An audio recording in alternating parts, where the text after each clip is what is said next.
Hello, you're tuned into Coast to Coast Real Estate with Jaqueline Steib. This podcast will take us all across the globe as we learn the ins and outs of real estate from the industry's top advisors. Here we are now with Jaqueline Steib. Welcome to Coast Real Estate. I am your host, Jaqueline Steib with Vista Sotheby's International Realty. Today, I am broadcasting simultaneously from Manhattan Beach, California, and Canada. Yes, people, I finally have gone out of the state. I keep on promising another location and an international location. Well, today is it. In today's episode, we will get to know Chucks Okafor with Sotheby's International Realty Canada. Without further ado, allow me to introduce you to Chuck. Welcome, Chuck. How are you? Hey, I'm doing very good. Thank you. Thank you for having me on. It's a pleasure to be on. Tell our listeners a little bit about you. Who are you? Who am I? I am been with Sotheby's for 3 years. Maybe we start there. I am the first of 4 siblings. My parents own and operate a law firm here in the city of Calgary. So we grew up in a really strict education background. I am of Nigerian descent. So my parents immigrated here from Nigeria. And I've got 2 of my siblings that followed in my dad's footsteps, and both of them are lawyers. And I went the athletic part. So I have my degree, communication studies and media studies. And I had an opportunity to play professional football in the Canadian Football League.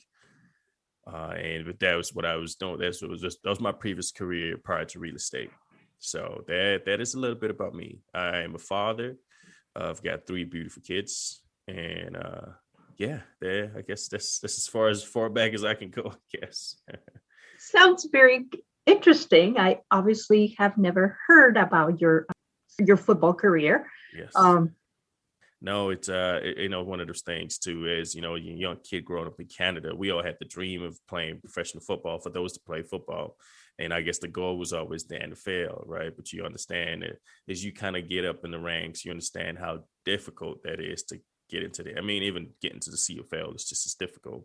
But, I was fortunate to, go through the ranks of college and have that opportunity to play for, a few years with Montreal Alouettes.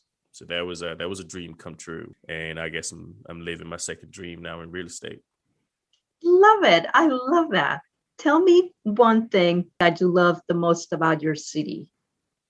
Oh man. First of all, we have 333 days of sunshine every year. You can look that up. So it's a really beautiful city. Calgary's in Alberta really is an energy capital of Canada. And so we're very fortunate to have, a little bit of that background. But at the same time, I think, over the past 5-6 years, we're going through a transition phase of diversifying our portfolio, so to say. So we are becoming a bit of a tech hub, and we're definitely welcoming that into the city. We do have a lot of professionals in Calgary. It is a loving city. It's a city that is super working class, but also laid back. Right? Whatever it is that you're looking for, you will find, from the restaurants to, different cultures and different traditions and, different neighborhoods. And there's just a few, there's not a few, but there's a quite a good amount of variety in the city. It's a bit of a melting pot, right? You can go all the way from the countryside to inner city and luxury homes and condos downtown and office spaces that are very beautiful. And we do get a view of the mountains really from all angles of the city.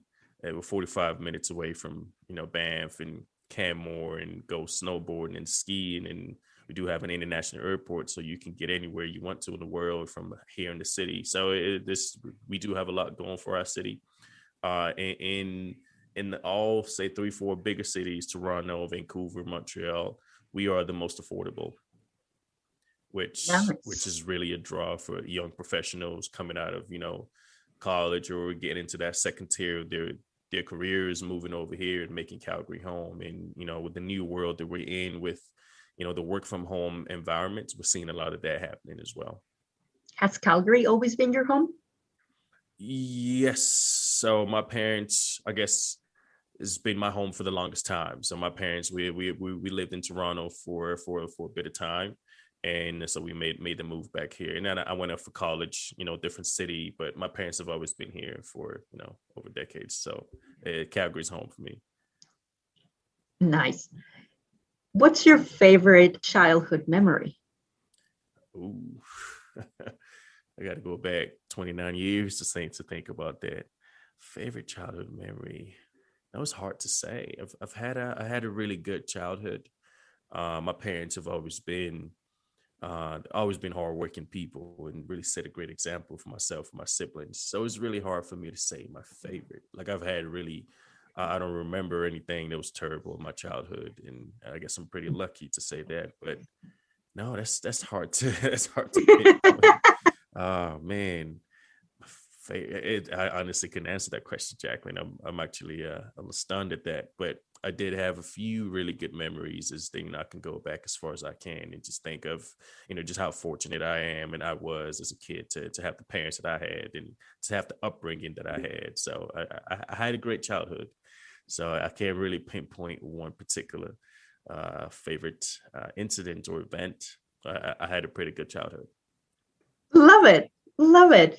When you decided to start a career in real estate, who was that first person who supported you and was behind you the whole time? Oh, it was my mom.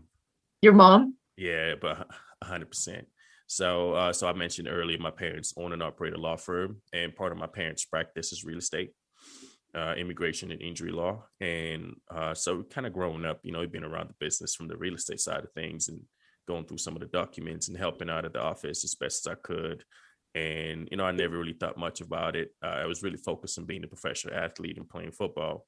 But as time grew on and I kind of felt, at some point I need to transition into a different career. And I knew for a fact that I never wanted to be behind a desk for 8 hours in a day. Whatever it is that I wanted to do, I wanted to be client facing and in front of people. And I just felt like I had that personality to, gravitate towards people, that emotional intelligence, that empathy that was necessary for whatever it is that I ended up doing. And I didn't know at the time, but I had gone through surgery, or I had tore my knee my last year of university, and, going through the surgery and the rehab process and just kind of talking with my mom and thinking, this football thing might not work out after all. I might not get a chance to go to the professional ranks. Coming off an ACL as a running back, you lose your ACL. It's usually hard to come back from. And so part of that conversation was, she kind of dropped the line and said, you should think about going into real estate. I know you don't want to go to law school like your siblings, but just kind of think about it. I don't know, Mom. I mean, I always thought agents were sleazy, and just on the videos and some of the shows that I watched and just how they portrayed themselves. And, I just didn't want to be associated with that. But as time went on, just kept ringing in my head that my mom mentioned. And, I'm one of those guys that, some might say I'm a mama's boy. And, basically everything that she's asked me to do as a kid to now, I still do it.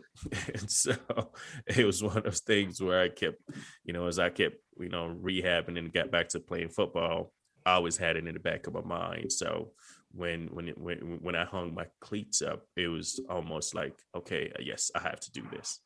And I got started, got the course going. And yeah, it was my mom's, she put the original idea in my head, and she's been supportive ever since. My broker always says it's easier to do what your mother says than to argue or say no. So just do exactly. it. No, it's been that way for me. How and why did you join the Sotheby's family? So I've got a lot of family in the UK, and so I've known a bit about the Sotheby's brand, not from the real estate arm of it, but from the arts collection and everything else that Sotheby's really stands for, the longevity. And so I've been familiar with that, the arts and, the fancy cars and, jewelry and all that good stuff. But as I remember playing football in Montreal, and, some of the most beautiful properties were marketed by Sotheby's agents. And I just thought, what, my mom said this thing, and, I want to see if there's a Sotheby's in Calgary. And so I did look up, and there was a Sotheby's in Calgary. And I thought to myself, if I did decide to go with this real estate thing, I want to go to the best. And that really was my thought process. So, and a funny story. So when I did come back to Calgary and got licensed, I interviewed here first, right? And I just remembered walking into that office and meeting with the broker, and they had one of the marketing advisors with her, and just sitting. I just felt overwhelmed. And I just felt this feeling of, dude, you do not belong here. You first, like, you're fresh agent. You've not done enough business to be in this room.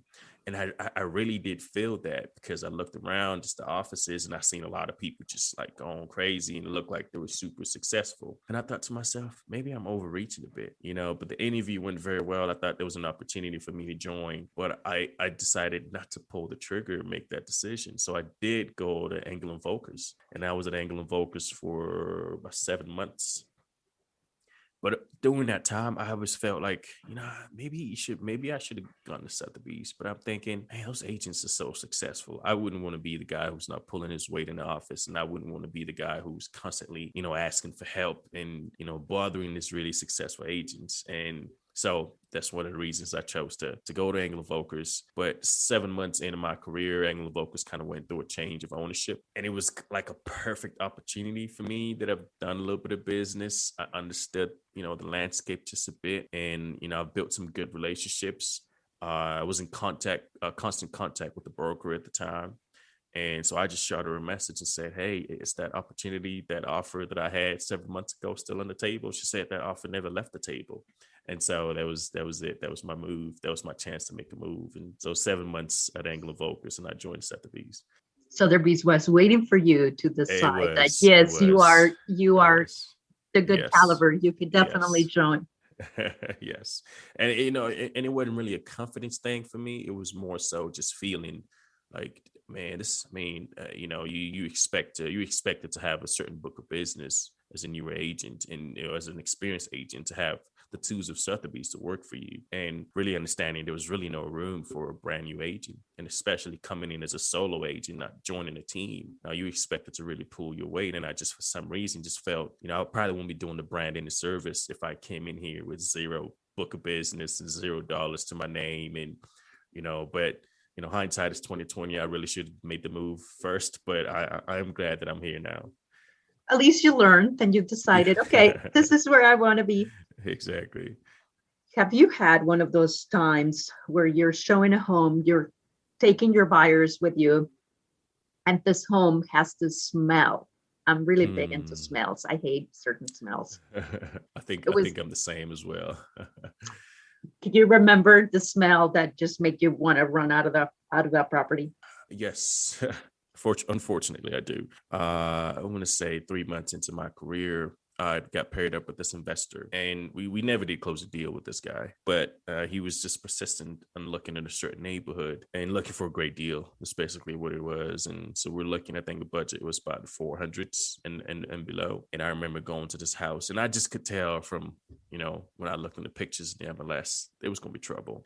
But it was it looked like a good deal. There was a lot of chance and room to negotiate and fix her upper and get the home to a stand where he can flip it and make profit. And so I remember going to, and usually, so in Canada, and I know it's different from, I do have a lot of family down south, and, we have this issue where if you're down south, you have your shoes on in the house.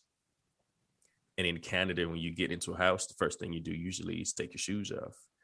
And so that's just a norm, right? It's just a sign of respect, I guess. So we always take our shoes off. But I remember going in this house and saying, I'm not taking my shoes off. Keeping my shoes on. I'm keeping my shoes on. And I couldn't explain what it was, if it was pets or there was a lot there. We let's just say we did not finish the tour of the home, and we just had to get out. And I felt like I had to go home. I did go home right away. And I did get in the shower, and I did change my suit and dry clean my suit. And I didn't probably spend 5-10 minutes at the house. But it was so horrible that I never want to do that again. And so, yeah, I do remember that very vividly right now. I'm going through it again, and I feel like I need to go home and change my suit again.